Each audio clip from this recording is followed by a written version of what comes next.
السلام عليكم خوتي. أتمنى تكونوا لاباس عليكم. بالمناسبة هذه أول مرة نحمل فيها فيديو باش نتكلم على هذه الحملة الشرسة للمروك على الجزائر مؤخرا ولعملاء المروك مثل أمير مازدا، زيطوطة، شافع عماد وما أشبه ذلك. أوكي، الحملة الشرسة هذه بدأت لما القناة الجزائرية عملت ريبورتاج على المملكة المروكية، مملكة فاس ومراكش، ونعتتهم بمملكة الحشيش ومملكة الدعارة.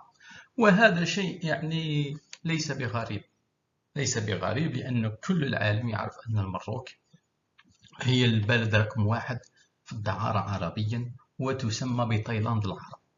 أوكي، بعد التقرير من القناة التلفزيونية الجزائرية